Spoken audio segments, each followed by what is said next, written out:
Hello everyone, कैसे हैं आप सभी। आशा करता हूँ आप सभी अच्छे होंगे। तो आज हम 8 फरवरी और 9 फरवरी दोनों का जो है करंट अफेयर को डिस्कस करेंगे। तो उम्मीद करता हूँ कि आप सभी जो हैं अच्छे से पढ़ाई अपनी कर रहे होंगे।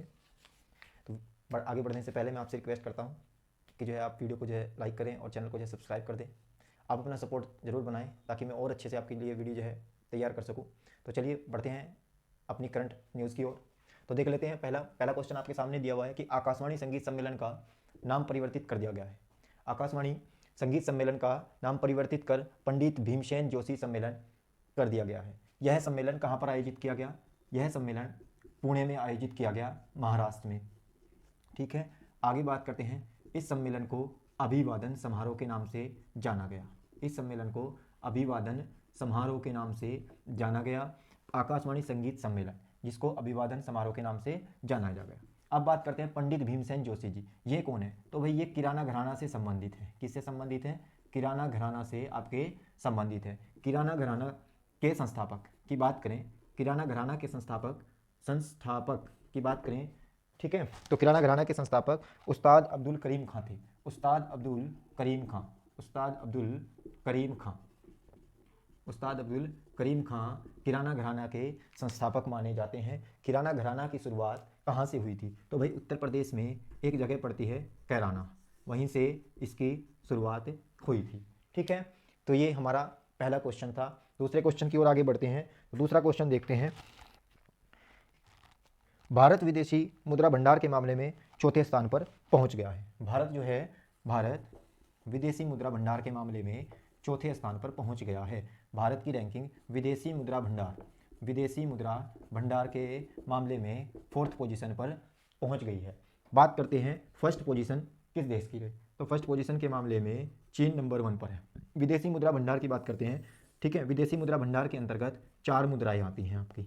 विदेशी मुद्रा भंडार के अंतर्गत 4 मुद्राएं आती हैं। पहली मुद्रा आती है आपकी गोल्ड, जिसे आप सोना कहा जाता है, सोना कहते हैं। पहली मुद्रा होती है गोल्ड। दूसरी होती है विदेशी मुद्रा। क्या होती है? विदेशी मुद्रा। विदेशी मुद्रा के अंतर्गत भी आपके कहीं आ जाती हैं, जैसे पाउंड वगैरह। ठीक है, तो आगे बढ़ते हैं। तीसरी मुद्रा होती है SDR।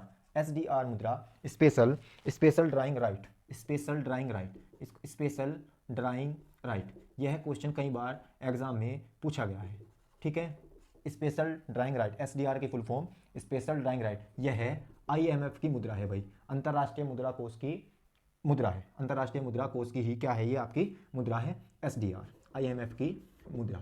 और चौथी की बात करें, चौथी जो मुद्रा है वो है रिजर्व ट्रेंच। रिजर्व ट्रेंच कौन सी है भाई? Reserve trench. तो विदेशी मुद्रा भंडार में 4 मुद्राएं मुख्यतः होती हैं। पहली गोल्ड, दूसरी विदेशी मुद्रा, तीसरी SDR और रिजर्व ट्रेंच। SDR IMF की मुद्रा है, अंतर्राष्ट्रीय मुद्रा कोष की यह मुद्रा है आपके पास में। अगर थोड़ा सा दिखाई नहीं पड़ रहा है इसको भी, हाँ अब दिखाई पड़ रहा होगा। ठीक है, अब आगे बढ़ते हैं हम। आगे की जो हमारे पास में दिया हुआ है नेक्स्ट न्यूज, इसको साथ के साथ देखिए। ये सभी क्वेश्चन मैं हाथ से अपने जो है लिख रहा हूँ, आप भी जो है कॉपी में साथ के साथ हाथ से लिखिए। देखिए डिजिटल बोर्ड वगैरह और अन्य सुविधाएं नहीं है अभी, अभी धीरे धीरे इसी से जो है शुरुआत करते हैं। तो अगर वीडियो अभी भी आपको जो है पसंद आ रहा हो तो वीडियो को जरा लाइक करें और वीडियो को जरा पूरा देखते रहें। ठीक है, तो हम अब आगे बढ़ते हैं, आगे नेक्स्ट न्यूज़ की ओर बढ़ेंगे। तो नेक्स्ट हमारी संबंधित है उड़ीसा राज्य से। तो अभी हाल ही में उड़ीसा राज्य में, ठीक है, अभी हाल ही में उड़ीसा राज्य में तूफान अध्ययन परीक्षण केंद्र खोलने की जो है मंजूरी दे दी है। तूफान अध्ययन परीक्षण केंद्र, यानी कि जो भी आने वाला आपका तूफान वगैरह या जो भी डिजास्टर्स वगैरह होंगी तूफान से संबंधित, उनका सबका परीक्षण वहाँ पे जो है किया जाएगा। उनका अध्ययन करने के लिए, वो किस वजह से आ रही है किस वजह से नहीं, उसका अध्ययन करने के लिए वहाँ पे एक सेंटर खोला जाएगा। तो तूफान अध्ययन परीक्षण केंद्र, तूफान अध्ययन परीक्षण केंद्र अभी हाल ही में इसे कहाँ, किस राज्य में खोलने की मंजूरी प्रदान कर दी गई है केंद्र सरकार द्वारा? तो तूफान अध्ययन परीक्षण केंद्र भाई आपका उड़ीसा राज्य में खोला जाएगा। कहाँ पर खोला जाएगा? उड़ीसा राज्य में खोला जाएगा तूफान अध्ययन परीक्षण केंद्र, उड़ीसा के बालासोर में। उड़ीसा के कहाँ पर? बालासोर में आपका तूफान अध्ययन परीक्षण केंद्र खोला जाएगा। यह किसके द्वारा खोला जाएगा? तो मौसम विज्ञान विभाग के द्वारा, मौसम विज्ञान विभाग के द्वारा यह खोला जाएगा। क्या खोला जाएगा? तूफान अध्ययन परीक्षण केंद्र आपका उड़ीसा में खोला जाएगा। इसका मेन उद्देश्य क्या रहेगा? इसका मेन उद्देश्य रहेगा कि जो तूफान वगैरह आते हैं और जो बिजली गिरती है, बिजली जो आकाशीय बिजली गिरती है, आकाशीय बिजली गिरने से या होने वाली हानि के बचाव के लिए इसका जो मेन उद्देश्य है, मेन पर्पज है इसे खोलने का, वो यही है कि जो आकाशीय बिजली गिरती है उससे बहुत ज़्यादा हानि पहुंचती है, जान माल की सभी चीज़ों की हानि होती है, उससे बचाव करना इसका क्या है, इसका प्रमुख उद्देश्य है। और यह मौसम विज्ञान विभाग द्वारा उड़ीसा में खोला जाएगा। ठीक है, इंपॉर्टेंट इसलिए है क्योंकि यह क्या है, यह भारत का पहला, तो क्वेश्चन डायरेक्टली वन लाइनर में बनेगा, भारत का पहला तूफान अध्ययन परीक्षा केंद्र किस राज्य में खोला गया है, तो भैया आपका बालासोर उड़ीसा में यह खोला गया है। ठीक है, चलिए अब बात करते हैं आगे। अभी कुछ समय पहले मानसून अध्ययन केंद्र भी खोला गया था। मानसून अध्ययन केंद्र, तो यह किस राज्य में खुला भाई, मानसून अध्ययन केंद्र, यह है आपका भोपाल में, यह है आपका कहाँ पर खोला गया, भोपाल में खोला गया। भोपाल आपका एमपी स्टेट में पड़ता है। ई वेस्ट क्लिनिक यह भी भारत का पहला है, तो यह भी आपका कहाँ खोला गया, यह भी भोपाल एमपी में ही खोला गया है। यह क्वेश्चन भी कई बार आपका पेपर में आ चुका है। ई वेस्ट क्लिनिक आपका भारत का जो पहला है, ई कचरे वाला क्लिनिक, तो वो आपका भोपाल में है। और मानसून अध्ययन केंद्र भी आपका कहाँ पर खोला गया है, भोपाल में ही यह भी खोला गया है। साथ के साथ जो है नोट करते चलेंगे, परीक्षा के लिए इंपॉर्टेंट आपके पास होने वाले हैं, तो अच्छे से तैयारी अपनी करती चलेंगे। तो आगे हम क्वेश्चन बढ़ते हैं और आगे देखते हैं कि राष्ट्रीय सुरक्षा परिषद का अभी हाल ही में अध्यक्ष नियुक्त कर दिया गया है। राष्ट्रीय सुरक्षा परिषद के अभी हाल ही में राष्ट्रीय सुरक्षा परिषद के अध्यक्ष के रूप में अभी हाल ही में किसे नियुक्त किया गया है, तो एस एन सुब्रमण्यम को इनके पद पर नियुक्त किया गया है। सुब्रमण्यम को जो है राष्ट्रीय सुरक्षा परिषद के अध्यक्ष के पद पर नियुक्त किया गया है। ये अभी वर्तमान में L&T कंपनी के सीईओ हैं भाई, L&T company, Larsen and turbo company के सीईओ हैं एस एन सुब्रमण्यम, और इनको जो है राष्ट्रीय सुरक्षा परिषद के अध्यक्ष के रूप में चुना गया है। कितने वर्षों के लिए चुना गया इनको जो है 3 वर्षों के लिए नियुक्त किया गया है। 3 वर्षों के लिए इनको नियुक्त किया गया है। ठीक है, चलिए अब हम आगे बढ़ते हैं नेक्स्ट क्वेश्चन की ओर और देखते हैं। नेक्स्ट क्वेश्चन हमारे पास में है, 100वें टेस्ट मैच में दोहरा शतक लगाने वाले विश्व के पहले बल्लेबाज। 100वें टेस्ट में अपना जो है पहला शतक लगाने वाले, जो कहते हैं दोहरा शतक लगाने वाले, यानी कि 200 से ऊपर रन बनाने वाले विश्व के पहले बल्लेबाज, तो लिखेंगे 100वें टेस्ट मैच में दोहरा शतक लगाने वाले विश्व के फर्स्ट बल्लेबाज, वर्ल्ड के फर्स्ट बैट्समैन। ठीक है भाई, तो वो कौन बने हैं, जो रूट, कौन बन गए हैं, जो रूट। ठीक है, जो रूट, इसको एक ट्रिक के माध्यम से भी याद रख सकते हैं।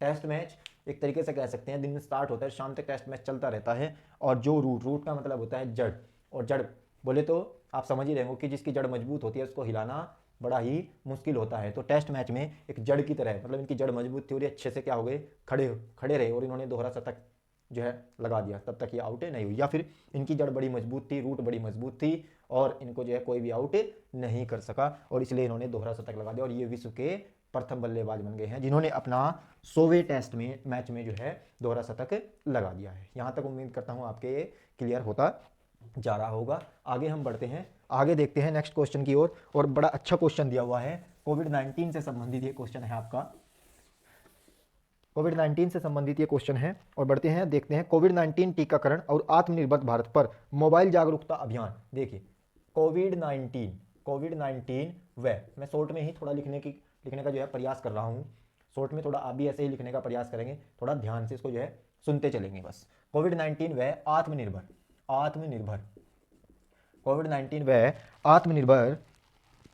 भारत पर जागरूकता फैलाने के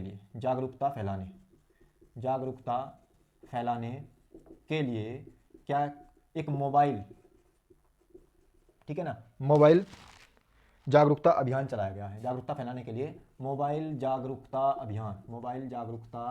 अभियान, ठीक है भाई। तो इसकी शुरुआत की गई है केंद्र सरकार के द्वारा।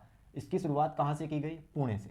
इसकी शुरुआत भी कहाँ से की गई, आपकी पुणे महाराष्ट्र से इसकी शुरुआत की गई है। कोविड-19 टीकाकरण और आत्मनिर्भर भारत पर मोबाइल जागरूकता अभियान, तो इसकी शुरुआत केंद्रीय सूचना एवं प्रसारण मंत्रालय द्वारा की गई। केंद्रीय सूचना एवं प्रसारण मंत्रालय द्वारा इसकी शुरुआत की गई। तो यह मंत्रालय किसके पास है? प्रकाश जावड़ेकर जी के पास है, प्रकाश जावड़ेकर। तो यह मंत्रालय प्रकाश जावड़ेकर जी के पास में है, आपका केंद्रीय सूचना एवं प्रसारण मंत्रालय।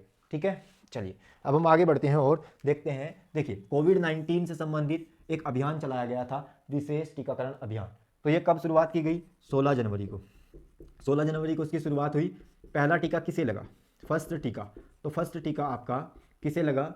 ठीक है, ये 16 जनवरी को इसकी शुरुआत हुई और पहला टीका मनीष कुमार जी को लगा। किसको लगा? मनीष कुमार एक व्यक्ति थे, मनीष कुमार जी को ये पहला टीका लगाया गया कोरोना का। ठीक है, और कोविशील्ड जो टीका था वो इनको लगाया गया था। सबसे पहला जो टीका लगाया गया था वो आपका कोविशील्ड था, जो मनीष कुमार जी को लगाया गया। एक विशेष अभियान चलाया गया था कोविड-19 को लेकर के, कोविड-19 टीकाकरण अभियान। ठीक है, तो इसके तहत वो लगा। अब बात करता हूं मैं आत्मनिर्भर। तो एक शब्द याद रखेंगे, आत्मनिर्भरता। मैंने पिछली वीडियो में भी पढ़ाया था आत्मनिर्भरता। अभी ऑक्सफोर्ड ने वर्ष 2020 के लिए Hindi word of the year चुना है। Hindi word of the year, Hindi word of the year जो है आत्मनिर्भरता शब्द को चुना है। क्लियर यहाँ तक? यहाँ तक क्लियर है आप सभी का? तो अब हम आगे बढ़ते हैं। चलिए अब आगे जो हमारा दिया हुआ है, आगे बात करते हैं कि भारत के समुद्र में, विश्व में समुद्र में पहले ऊर्जा द्वीप के निर्माण और को जो है मंजूरी दे दी गई है। देखिए, विश्व का पहला जो कि कहां पर? समुद्र में। विश्व के पहले समुद्र में स्थित ठीक है, ऊर्जा द्वीप। देखिए, विश्व का पहला ऊर्जा द्वीप है, इसको स्थापित करने की मंजूरी दे दी गई है। तो यह किस देश ने दी है भाई? तो ये दी है आपकी डेनमार्क ने। किसने दी है? डेनमार्क ने। ठीक है, यहाँ तक क्लियर? क्लियर, बिल्कुल। तो समुद्र में पहले ऊर्जा द्वीप के निर्माण की जो मंजूरी दी है वो आपकी डेनमार्क देश ने दी है। देखिए, यह ऊर्जा द्वीप कैसा होगा? यह पवन ऊर्जा से संचालित पूरा द्वीप किससे संचालित होगा? पवन ऊर्जा से संचालित होगा। इसमें जो ऊर्जा दी जाएगी पूरे द्वीप में, पवन ऊर्जा के द्वारा यह ऊर्जा दी जाएगी। और जो पवन ऊर्जा होती है आपकी, वो वह एक किस प्रकार का ईंधन है? यह स्वच्छ ईंधन होता है। पवन ऊर्जा कैसा ईंधन है? यह इन्वायरमेंट का एक क्वेश्चन है।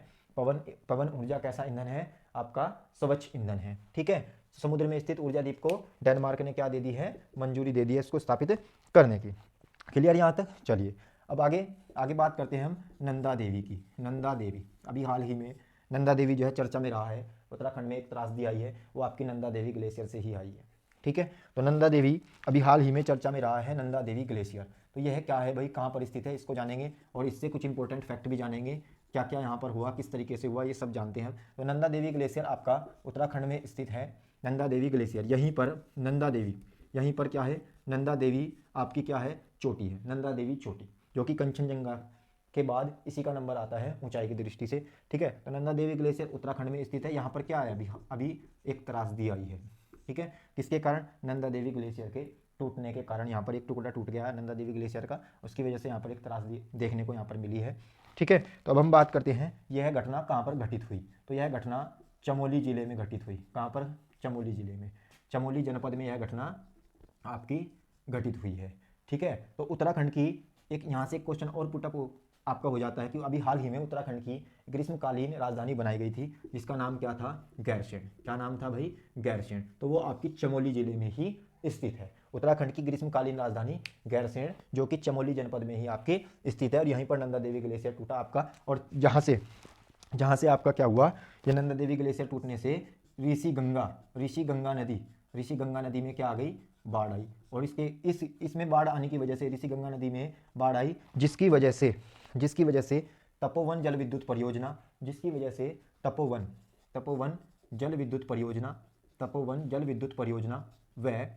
व ऋषि गंगा जल वाटर परियोजना दोनों की दोनों क्या हो गई हैं? पूरी तरह से ध्वस्त हो गई हैं। पूरी तरह से बिल्कुल बेकार हो गई हैं, बिल्कुल ध्वस्त हो गई हैं। तो याद रखेंगे, नंदा देवी ग्लेशियर में एक त्रासदी आई चमोली जनपद में। चमोली जनपद से जब नंदा देवी ग्लेशियर टूटा और वहाँ पे ऋषि गंगा नदी में ये बाढ़ आई। तो किस नदी में बाढ़ आई? ऋषि गंगा नदी में। और किस चीज़ को सबसे अधिक नुकसान पहुंचा? तो तपोवन जल विद्युत परियोजना और ऋषि गंगा जल वाटर परियोजना को पूर्णतः बहुत ज़्यादा नुकसान पहुंचा। और इसमें लगभग 170 यानी कि 170 लोगों के मारे जाने की भी आशंका जताई गई है। चलिए अब हम आगे बढ़ते हैं और अपने अगले क्वेश्चन की ओर। वीडियो अगर अच्छा लग रहा हो तो वीडियो को ज़रा लाइक ज़रूर कर दे भाई, और चैनल को ये सब्सक्राइब कर दे। आपका सपोर्ट से ही हमें भी थोड़ा सा मोटिवेशन मिलता है, जिससे मैं आपके लिए और ज़्यादा वीडियो बना सकूँ। ठीक है, तो अपना प्यार थोड़ा बनाए रखें। तो हम आगे अपने क्वेश्चन की ओर बढ़ते हैं। तो आगे क्वेश्चन देखते हैं। आगे क्वेश्चन संबंधित दिया हुआ है आपका, ई कैबिनेट लागू करने वाला पहला राज्य। देखिए, भारत का ई कैबिनेट लागू करने वाला पहला राज्य, ई कैबिनेट से संबंधित होगा आपका, ई से आप समझ ही रहे हो कि इलेक्ट्रॉनिक, यानी कि सभी काम जो भी होंगे इस कैबिनेट में या इस कैबिनेट में, ठीक है, ई कैबिनेट लागू करने वाला पहला राज्य, फर्स्ट राज्य ऑफ इंडिया, भारत का पहला ऐसा राज्य जिसने ई कैबिनेट लागू किया है। यानी कि यहाँ पर जितना भी कार्य होगा इस सचिवालय के अंतर्गत पूरा का पूरा पेपरलेस होगा। कैसा होगा? पेपरलेस होगा, कह सकते हैं डिजिटल रूप में होगा। किस रूप में होगा भाई? डिजिटल रूप में होगा। तो ऐसा ई कैबिनेट लागू करने वाला पहला राज्य आपका हिमाचल प्रदेश है। ठीक है, कौन सा राज्य है? हिमाचल प्रदेश भारत का ऐसा राज्य बन गया है जो ई कैबिनेट जिसने जो है लागू की है, पूर्णतः पेपरलेस जो है पूरी मीटिंग होगी ई कैबिनेट को, सचिवालय में पूरा पेपरलेस कार्य किया जाएगा। बात हिमाचल से आई तो हिमाचल में सतलुज नदी सिप किला दर्रे से प्रवेश करती है भाई। किससे प्रवेश करती है? सिप किला दर्रे से सतलुज नदी हिमाचल में प्रवेश करती है। दूसरी बात करें हम हिमाचल से संबंधित और कुछ अन्य फैक्ट के बारे में, तो अटल सुरंग यहीं पर है। अटल सुरंग कहाँ पर है भाई? यहीं पर। इसका पुराना नाम रोहतांग सुरंग थी। क्या था? रोहतांग सुरंग। इसकी लंबाई की बात करें तो 9.2 किलोमीटर इसकी लंबाई है। पहले इसको रोहतांग सुरंग के नाम से जाना जाता था, परंतु अब इसको अटल सुरंग नाम इसका कर दिया गया। अटल बिहारी वाजपेयी जी के नाम पर जो है इसका नाम रखा गया अटल सुरंग। अब बात करते हैं आगे हिमाचल से संबंधित कुछ और अन्य फैक्ट, जैसे रोहतांग दर्रा हो गया आपका, रोहतांग दर्रा यह भी आपका यहीं पर ही है, रोहतांग दर्रा। ठीक है, आगे बढ़ते हैं, आगे और देख लेते हैं। तो नाथपा झाकरी जल विद्युत परियोजना, नाथपा झाकरी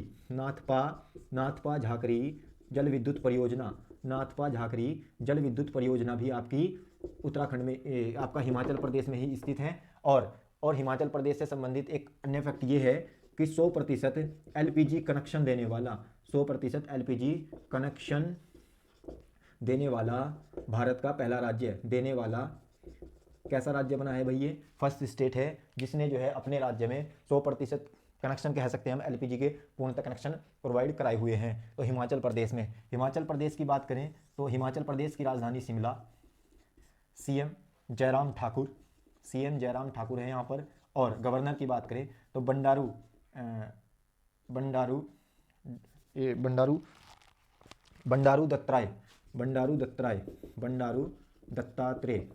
दत्तात्रेय यहाँ पर क्या है? सीएम है। ठीक है भाई, चलिए अब हम कुछ और आगे देख लेते हैं। हिमाचल के बारे में था, इंपॉर्टेंट है ये, बहुत ज़्यादा इंपॉर्टेंट क्वेश्चन है। कुछ ये जो आपके ज्योग्राफी से संबंधित कुछ फैक्ट भी हैं, वो भी आपने अच्छे से याद रखने हैं। तो साथ साथ मैं स्टैटिक्स को लेकर के आपकी चल रहा हूँ, तो उम्मीद करता हूँ अच्छे आपको लग रहा होगा ये लेक्चर। तो इसे लाइक करें और चैनल को सब्सक्राइब करते रहें, वीडियो को ज़्यादा से ज़्यादा शेयर भी करें और अपना सपोर्ट बनाए रखें। आगे बढ़ते हैं नेक्स्ट क्वेश्चन की ओर। अभी हाल ही में सीआरपीएफ की कोबरा यूनिट में महिलाओं की पहली टुकड़ी शामिल कर ली गई है। देखिए भाई, सीआरपीएफ में अब तक सीआरपीएफ में एक कोबरा, COBRA, ये कोबरा यूनिट होती थी, जिसको आप कोबरा एक तरीके से कह सकते हैं, कोबरा वाले मिलिट्री के जवान, वो सब चीज़ें, तो वो सीआरपीएफ ही होती थी। सीआरपीएफ में ही एक कोबरा यूनिट होती है। उसमें अब तक केवल मेल्स को रखा जाता था, यानी कि मेंस को रखा जाता था। अब उसमें वुमेन को भी एक टुकड़ी रख दी गई है, महिलाओं की एक टुकड़ी रख दी गई है। तो सीआरपीएफ कोबरा यूनिट में महिलाओं की टुकड़ी क्या कर दी गई है? शामिल कर दी गई है। तो इसमें कितनी महिलाओं को शामिल किया गया? तो 34 महिलाओं को इसमें शामिल किया गया भाई। कितनी महिलाओं को? 34 महिला। ये संख्या आपसे पूछी जा सकती है कि जो महिलाओं के भी हाल ही में सीआरपीएफ में टुकड़ी शामिल की गई थी उसमें कितनी महिलाएं थी? तो उसमें 34 यानी कि 34 महिलाओं को शामिल किया गया था। बात करते हैं, ये जो कोबरा यूनिट होती है ये कहाँ पर इनकी ड्यूटी या कहाँ पर इनको जो है तैनात किया जाता है? तो नक्सल एरिया जो होता है, नक्सलियों का जो एरिया होता है, नक्सलियों का जो क्षेत्र होता है या फिर एरिया कह सकते हैं, जैसे छत्तीसगढ़ में नक्सलियों का एरिया होता है, इस प्रकार से वहाँ पर इनको जो है तैनात किया जाता है। तो नक्सलियों के क्षेत्र में इनको क्या किया जाता है? तैनात किया जाता है। और ये एक स्पेशल फोर्स होती है जो कि जंगलों में इनकी तैनाती की जाती है। कहाँ पे? जंगलों में ही इनकी तैनाती की जाती है। ठीक है, तो सीआरपीएफ की कुछ सीआरपीएफ के बारे में फैक्ट जानेंगे। सीआरपीएफ की बात करें तो सीआरपीएफ की स्थापना 1939 में हुई थी, हेडक्वार्टर दिल्ली में है। सीआरपीएफ की स्थापना जो है 1939 में हुई थी, हेडक्वार्टर दिल्ली में है। और डायरेक्टर जनरल की बात करें AP माहेश्वरी डायरेक्टर जनरल हैं सीआरपीएफ के, एपी माहेश्वरी सीआरपीएफ के डायरेक्टर जनरल हैं। तो कोबरा यूनिट, ठीक है, 34 महिलाओं की एक टुकड़ी पहली बार शामिल की गई है सीआरपीएफ में। आगे बढ़ते हैं, आगे देखते हैं इसी से संबंधित सीआरपीएफ के द्वारा ही ऑपरेशन ऑल आउट की शुरुआत की गई थी। ऑपरेशन ऑल आउट की शुरुआत की गई थी जम्मू एंड कश्मीर में। तो ऑपरेशन ऑल आउट किसके द्वारा चलाया गया था? तो ये भी आपका सीआरपीएफ के द्वारा चलाया गया था। सेंट्रल रिजर्व पुलिस फोर्स, केंद्रीय रिजर्व पुलिस बल, इसका पूरा नाम है, ठीक है। हेडक्वार्टर दिल्ली में है और डायरेक्टर जनरल आपके एपी माहेश्वरी है। चलिए आगे अगला क्वेश्चन हम देखते हैं, आगे बढ़ते हैं और देखते हैं अगला क्वेश्चन। नेक्स्ट क्वेश्चन हमारे पास में दिया हुआ है, संयुक्त राष्ट्र के एशिया पर्यावरण परिवर्तन पुरस्कार दिया गया है संयुक्त राष्ट्र की ओर से। तो संयुक्त राष्ट्र ने अभी, यूएनओ ने अभी, ठीक है, एक भारतीय को एशिया पर्यावरण परिवर्तन पुरस्कार, एशिया पर्यावरण परिवर्तन पुरस्कार, ठीक है, दिया है। तो वह किस भारतीय को दिया है? तो वो एक इंडियन को मिला है जिनका नाम है सस्मिता लेंका, ठीक है भाई। तो यह है एशिया पर्यावरण परिवर्तन पुरस्कार दिया गया यूनाइटेड नेशन ऑर्गेनाइजेशन की ओर से, ठीक है, एक भारतीय को दिया गया जिनका नाम है सस्मिता लेंका। उड़ीसा में वन क्षेत्र अधिकारी हैं ये। उड़ीसा में क्या है ये? उड़ीसा राज्य में वन क्षेत्र अधिकारी हैं। उड़ीसा राज्य की क्या है? वन क्षेत्र अधिकारी, ठीक है भाई, वन क्षेत्र अधिकारी। और क्या कारण रहा इनको यह पुरस्कार दिया गया, उसकी भी बात कर लेते हैं। तो पेंगोलिन एक स्तनधारी है, यहाँ पे पेंगोलिन एक जानवर है स्तनधारी, पेंगोलिन, उसकी तस्करी रोकने के लिए, पेंगोलिन तस्करी रोकने के लिए इनको जो है यूएनए की ओर से यह पुरस्कार दिया गया है। पेंगोलिन तस्करी रोकने के लिए इनको जो है यह पुरस्कार दिया गया। पेंगोलिन एक स्तनधारी है जिसका जो बाहरी आवरण होता है, एक प्रकार से कह सकते हैं बाहरी जो त्वचा होती है, जैसे हमारी स्किन होती है, इसी प्रकार से पेंगोलिन एक जानवर है, ठीक है। इसकी त्वचा काइटिन की बनी होती है। किसकी बनी होती है? काइटिन की बनी होती है। चलिए अगर मैं बात करूं कि मनुष्य में काइटिन कहाँ पाया जाता है, तो मनुष्य में काइटिन एक प्रकार का क्या है? प्रोटीन है, और यह हमारे बालों में और हमारे जो नेल्स होते हैं, नाखून होते हैं, उसमें पाया जाता है। तो जैसे हमारे नाखून होते हैं, इस प्रकार की एक जो है स्किन होती है पेंगोलिन, ठीक है। तो इस जानवर की तस्करी रोकने के लिए जो है एशिया पर्यावरण परिवर्तन पुरस्कार दिया गया यूएनओ की ओर से। बात करते हैं यूएनओ की, ठीक है, यूनाइटेड नेशन ऑर्गेनाइजेशन की स्थापना 24 अक्टूबर 1945 में की गई थी। जिस समय इसकी स्थापना की गई थी उस वक्त 51 देश शामिल हुए थे, परंतु 50 देशों ने ही केवल हस्ताक्षर किए थे। 50 देशों ने ही अपनी सहमति पत्र पर क्या किए थे? हस्ताक्षर किए थे। एक देश ऐसा बच गया था जिसका नाम है पोलैंड। क्या था? पोलैंड, इसने हस्ताक्षर नहीं किए थे। अब अगर मैं बात करूं वर्तमान में कितने सदस्य देश हैं इसके, तो वर्तमान में 193 सदस्य देश हैं। 193 सदस्य जो हैं देश हैं अभी यूएनओ के। अभी नवीनतम जो बना है, अभी नया जो बना है वो कौन बना है भाई? तो वो बना है आपका साउथ सूडान। कौन बना है? South Sudan. यह क्वेश्चन कई बार आपके एग्जाम में आ चुका है कि अभी हाल ही में यूएनओ में शामिल होने वाला जो राज्य था, जो देश है वो कौन सा था? तो वो था आपका साउथ सूडान। तो अब यूएनओ में कितनी संख्या हो गई है देशों की? तो यूएनओ में हो गई है 193 देशों की संख्या टोटल हो गई है। लेकिन जिस समय 24 अक्टूबर 1945 को यूएनओ की स्थापना होती है उस समय 51 देश इसमें शामिल होते हैं, परंतु पोलैंड हस्ताक्षर नहीं करता अपनी सहमति पर। चलिए अब हम बात कर लेते हैं महासचिव की। तो यूएनओ के महासचिव, अभी वर्तमान में यूएनओ के महासचिव की बात करें तो एंटोनिया गुटारेस जो कि भाई पुर्तगाल से हैं। एंटोनिया गुटारेस जो कि पुर्तगाल से हैं, ये अभी वर्तमान में यूएनओ के महासचिव हैं। बात करूँ फर्स्ट महासचिव की, तो पहले महासचिव, यूएनओ के पहले महासचिव कौन थे? तो त्रिगवेली थे भाई। त्रिगवेली यूएनओ के पहले महासचिव थे। और जो है यूएनओ के अभी वर्तमान में महासचिव हैं एंटोनिया गुटारेस जो कि पुर्तगाल से है। उम्मीद कर रहा हूं कि साथ के साथ शायद याद होते चल रहे हो आप सभी के, तो मैं यही आशा करूंगा कि आपके साथ के साथ थोड़ा याद करा दीजिए, बाद में थोड़ा सा ही आपको जो है रिवीजन करने का मौका मिले, साथ के साथ आपका रिवीजन होता चले। तो चलिए, वीडियो अगर अच्छी लग रही हो तो लाइक करें और चैनल को जो सब्सक्राइब कर दें, ज़्यादा से ज़्यादा वीडियो को शेयर जरूर करते रहें। आगे बढ़ते हैं और आगे देखते हैं। नेक्स्ट हमारे पास में दिया हुआ है कि आईसीसी द्वारा player of the month award दिया गया है। अभी हाल ही में आईसीसी के द्वारा, अभी हाल ही में कहे तो मतलब कल या परसों था, आईसीसी द्वारा, ठीक है, player of the month player of the month award दिए गए हैं भाई। Player of the month award अभी आईसीसी के द्वारा दिए गए हैं। तो यह किसे दिए गए? तो भाई ये मेल्स को भी मिला और फीमेल को भी मिला, यानी कि ह्यूमन कैटेगरी में भी मिला है, फीमेल कैटेगरी में भी मिला और मेल कैटेगरी में भी मिला, मेंस को भी और वुमेन को भी। तो player of the month award, और यह अवार्ड आईसीसी द्वारा पहली बार दिए जा रहे हैं। प्रथम बार इन पुरस्कारों का जो है वितरण किया जा रहा है आईसीसी के द्वारा। तो बात करते हैं मैन में, मेल्स में, तो मिला है ऋषभ पंत को। किसको मिला है? ऋषभ पंत को यह पुरस्कार दिया गया। और फीमेल में बात करें तो शबनम इस्माइल को दिया गया। किसको दिया गया? शबनम इस्माइल को यह पुरस्कार दिया गया है। तो आईसीसी द्वारा प्लेयर ऑफ द मंथ प्रथम बार यह पुरस्कार दिए जा रहे हैं, इसलिए बहुत ज़्यादा इंपॉर्टेंट हो जाते हैं। पहली बार दिया जाने वाला player of the month award किसको दिया गया? तो ऋषभ पंत को मिला है और शबनम इस्माइल को मिला है। ठीक है, आगे बढ़ते हैं। अब बात करते हैं कि आईसीसी के अध्यक्ष कौन है? आईसीसी के अध्यक्ष की बात करें तो आईसीसी के अध्यक्ष ग्रेग बर्कले हैं भाई। कौन है? Greg Barclay. शशांक मनोहर शशांक की जगह इन्होंने ली थी बर्कले। ठीक है, ग्रेग बर्कले, ये न्यूजीलैंड से हैं भाई। कहाँ से हैं? न्यूजीलैंड। ग्रेग बर्कले न्यूजीलैंड से हैं और आईसीसी का हेडक्वार्टर दुबई में है। आईसीसी का हेडक्वार्टर कहाँ पर है? दुबई में है। ठीक है, चलिए। आईसीसी की full form international cricket council. ठीक है, चलिए नेक्स्ट बात करते हैं आगे। सोवा रिग्पा औषधीय प्रणाली अभी हाल ही में चर्चा में है। ठीक है, सोवा रिग्पा औषधीय प्रणाली। चलिए बात करते हैं अब इसकी। सोवा रिग्पा औषधीय प्रणाली अभी हाल ही में चर्चा में है। ठीक है, यह किस प्रकार की प्रणाली है और किस क्षेत्र में सबसे अधिक प्रयोग की जाती है? तो सोवा रिग्पा औषधीय प्रणाली हिमालय क्षेत्रों में सर्वाधिक प्रयोग की जाती है। हिमालयी क्षेत्र से ये क्या है? संबंधित है। हिमालय क्षेत्र से संबंधित है सोवा रिग्पा औषधीय प्रणाली। ठीक है, यह एक प्राचीन तिब्बतीय उपचार प्रणाली है। कैसी है ये? यह प्राचीन तिब्बतीय उपचार प्रणाली है। सोवा रिग्पा औषधीय प्रणाली प्राचीन तिब्बतीय उपचार प्रणाली है ये।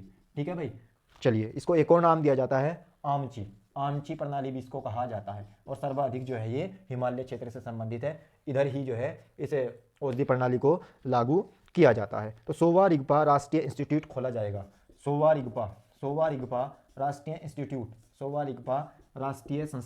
राष्ट्रीय संस्थान कहाँ पर स्थित है भाई? ये आपका लेह में है, लद्दाख में यह स्थित है। ठीक है, चलिए बात लद्दाख की आई तो लद्दाख से संबंधित कुछ जान लेते हैं। लद्दाख, ठीक है, लद्दाख की राजधानी लेह और 31 अक्टूबर 2019 को लद्दाख की स्थापना हुई थी। यह यूनियन टेरिटरी बन गया था जम्मू एंड कश्मीर से अलग होकर। राधाकृष्ण माथुर अभी वर्तमान में यहाँ पर उपराज्यपाल हैं। और लेह और कारगिल यहाँ पर 2 जिले हैं, लेह और कारगिल। अभी हाल ही के बजट में 100 केंद्रीय विद्यालय 100 सैनिक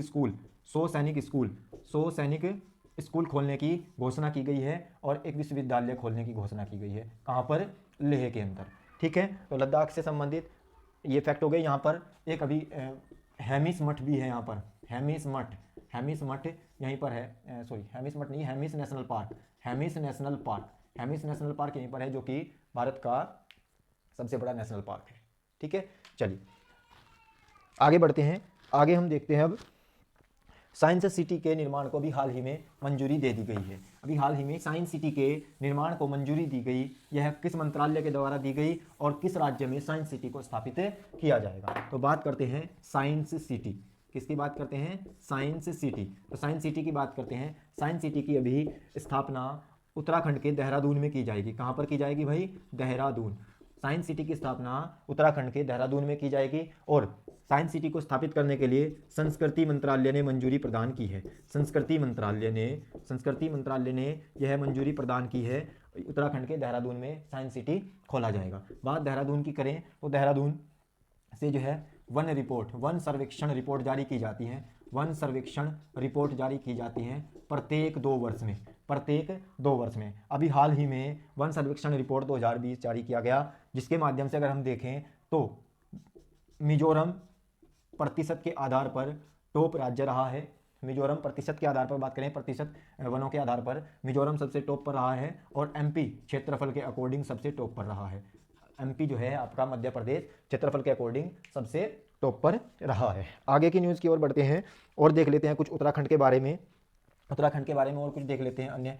नंदा देवी जो मैंने अभी बताया भी था आपको, नंदा देवी ग्लेशियर जिसमें अभी जिसकी वजह से त्रासदी हुई है। दूसरी बात करते हैं नंदा देवी पहाड़ी। तो नंदा देवी पहाड़ी है अभी, नंदा देवी पहाड़ी को जो है हिमालय की पुत्री के नाम से जाना जाता है। हिमालय की पुत्री के नाम से नंदा देवी पर्वत को जाना जाता है। दूसरी बात करें होप पोर्टल, अभी उत्तराखंड ने हाल ही में होप पोर्टल जारी किया प्रवासियों की मदद के लिए। प्रवासी जो कामगार होते हैं, प्रवासी जो कामगार मजदूर वगैरह थे, उनके लिए, उनकी सहायता के लिए होप पोर्टल जारी किया उत्तराखंड सरकार के द्वारा से। दूसरी बात करते हैं यहाँ पर टिहरी बांध है जो कि भारत का सबसे बड़ा बांध है, सबसे ऊंचा बांध, भारत का सबसे ऊंचा बांध टिहरी बांध भागीरथी नदी पर भारत का सबसे ऊंचा, भारत का हाईएस्ट बांध है टिहरी बांध। भारत ये भागीरथी नदी पर है, उत्तराखंड में ही यह स्थित है। आगे बात कर देते हैं चंबा सुरंग, किसकी बात करते हैं? चंबा सुरंग भी आपकी उत्तराखंड में ही स्थित है। दूसरी बात करते हैं यहाँ पर हिम तेंदुआ संरक्षण केंद्र है। क्या है? हिम तेंदुआ संरक्षण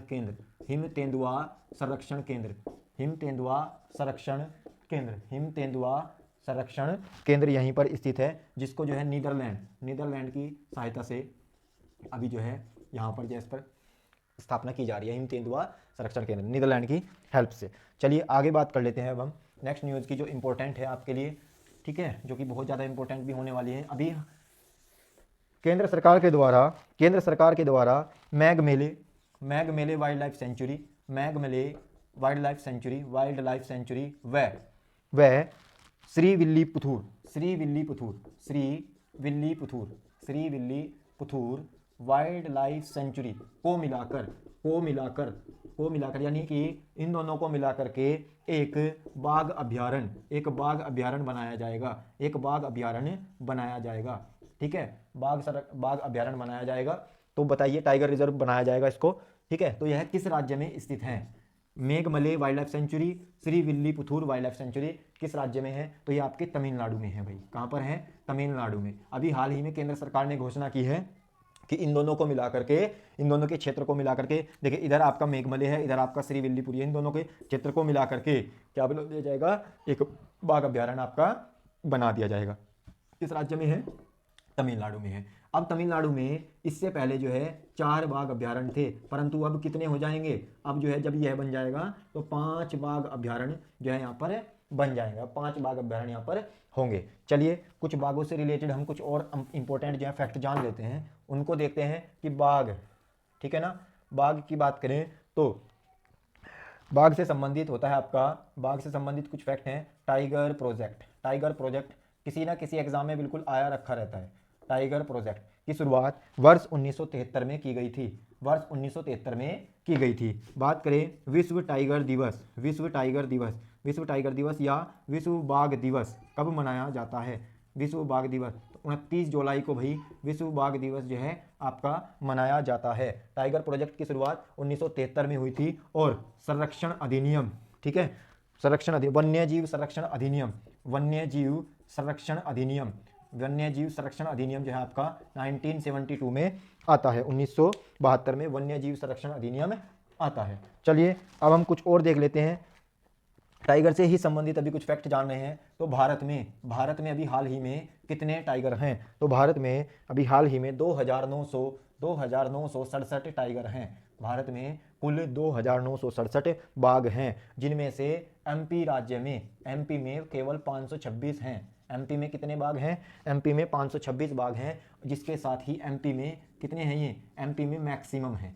एमपी में क्या है? मैक्सिमम है। भारत में अगर बात करें किस स्टेट में टाइगरों की संख्या सबसे ज़्यादा है, तो वो आपका एमपी है, 526 टाइगर हैं, इसीलिए इसको टाइगर स्टेट कहा जाता है। क्या कहा जाता है? टाइगर स्टेट कहा जाता है। बात करते हैं इंडिया में अलग अलग जगह पर टाइगर जो है रिजर्व बनाए गए हैं, उनको देखते हैं। तो अब देख लेते हैं, जैसे कान्हा नेशनल पार्क, कान्हा हो गया, कान्हा बाघ रिजर्व और पन्ना बाघ रिजर्व। अभी पन्ना को जो है यूनेस्को की सूची में भी शामिल किया गया है। अब बात करते हैं कान्हा और पन्ना, ये आपके एमपी में है। कान्हा और पन्ना एमपी में। काजीरंगा आपका कहाँ पर है? काजीरंगा आपका असम में है। यह है एक सींग वाले गैंडे के लिए भी प्रसिद्ध है, एक सींग वाले गैंडे के लिए भी प्रसिद्ध है, एक सींग वाला गैंडा उसके लिए भी यह प्रसिद्ध है। बात करते हैं जिम कॉर्बेट। जिम कॉर्बेट भी आपका कहाँ पर स्थित है? यह आपका उत्तराखंड में स्थित है। बात करते हैं रणथंभौर और सिरिस्का की। रणथंभौर और सिरिस्का यह कहाँ पर है? तो यह आपका राजस्थान में है। बात करते हैं गिर टाइगर रिजर्व, यह आपका कहाँ पर है? यह आपका गुजरात में है। कहाँ पर है ये? गुजरात में। बुक्सा और सुंदरवन यह कहाँ पर है आपके?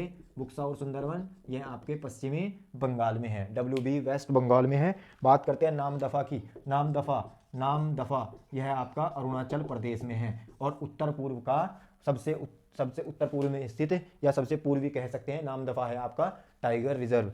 ठीक है, तो ये आपका आज का करंट अफेयर था। 2 दिन का मैंने इस वीडियो में आपको करंट अफेयर प्रोवाइड करा दिया है। कल का करंट अफेयर कल की वीडियो में देखेंगे। तो उम्मीद करता हूँ आपको ये वीडियो पसंद आया होगा। तो भाई ज़रूर लाइक करें अच्छे से और वीडियो को शेयर कर दें, चैनल को जो है सब्सक्राइब कर दें। आपसे इसी आशा के साथ अब विदा लेते हैं। अच्छे से अपनी पढ़ाई करते रहिएगा आप लोग, ठीक है, और सिलेक्शन अवश्य पाइएगा। जय हिंद, जय भारत।